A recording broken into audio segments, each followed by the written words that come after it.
guys like orange juice?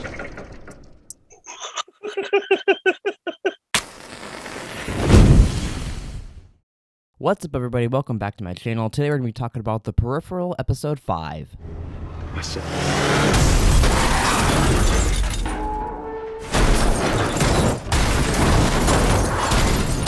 What about Bob, huh? Man, what an episode. We get introduced to this guy named Bob, who's like a hitman, I guess, in this timeline. In the future, they hire him to kill Flynne, or in the future, they hire him in the past. God, that gets confusing. But they hire him, and the whole point is, like, the episode, he's gonna try to kill Flynne and Burton. And he's getting them for, like, the bee lady or somebody. I'm assuming it was a man on the phone. I didn't recognize the voice. Maybe it was somebody in the show we've heard before, but I assumed, obviously, it's for the bee lady and whatnot, especially because Flynne fucking... Which I loved this part. At the end of the episode, Flynne shows up to the bee lady's, like, fucking work. Even though she's doing it to like a Westworld fucking body double of her. I fucking love that she kicked her ass. That was really good. I gotta be honest, the stuff in the very beginning I didn't quite understand with the brother and his war buddies and all that. And they talked about, like, they trained them or programmed them or whatever the wording was. To, like, they see a wounded animal, and it was like a trick from the other team and all this shit. And it looks like they maybe used one of those tricks to blow off his buddy's legs and arm and all that shit. So it'll be interesting if this future shit is actually what destroyed that guy's, like, body. Because I really enjoy Connor. I would love him to be more in the show. So, like, if it was fucking bee lady or whatever that her little minion is from the future that caused all that shit to them, or even was, like, fucking with them in the war... That could be really cool for some future shit. I don't know. Maybe someone down below, if you did get that better, you could just make it like a nice tight comment though, please. But explain that part to me if I'm wrong. But to me, it just seemed like they set that up and they're the reason for any war shenanigans that went on with Burton. It could have also been this bee lady or any other person in the future, possibly. The world shift that comes from our behavioral mod department. They set up a shell company in the stub, which bid on a contract with the American military to install haptic implants in personnel, our tech. But after that, we get introduced to Bob, and he was pretty sweet. I really liked it. He gets a phone call basically telling him, like, hey, you're going to do the tip for us, fucking do it, or I'll step on your daughter.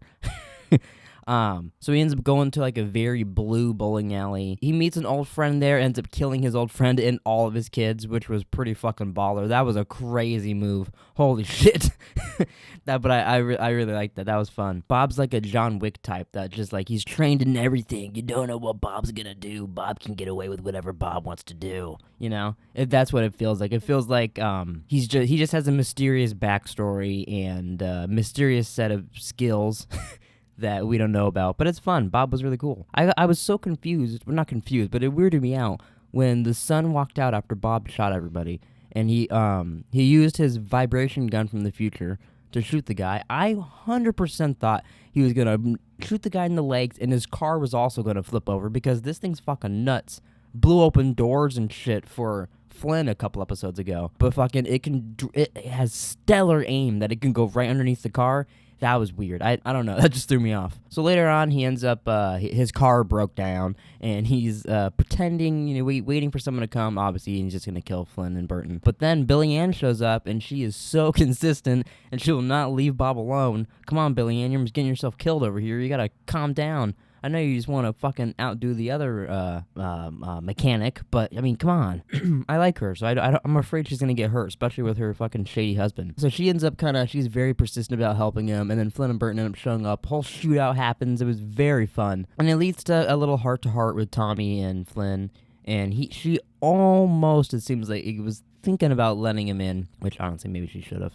I feel bad for Tommy. He gets fucked up later on. But anyways, Billy Ann has to take them home, and she kind of argues them a little bit, tries to be like, my husband's not gonna, he wouldn't hurt a hair on Flynn's head, and the brother doesn't believe it, and Flynne looks like she obviously doesn't believe it either, and I bet even Billy Ann doesn't fully believe that he wouldn't hurt her. Because, I mean, look at him and his uncle. I mean, for fuck's sake, they're going to do something. I got a feeling Jasper is either going to get an important person killed in this first season, or he's going to get himself killed. And I hope it's number 2. I hope he dies instead of getting someone else killed. Because that's going to be so sad if he ends up getting someone else killed. And it's like an important character. Like, it's going to be like Flynn's mom or something. And that's just going to fucking break my heart. Speaking of Flynn's mom, though, she We finally saw her again. She hasn't been in the last episode or so.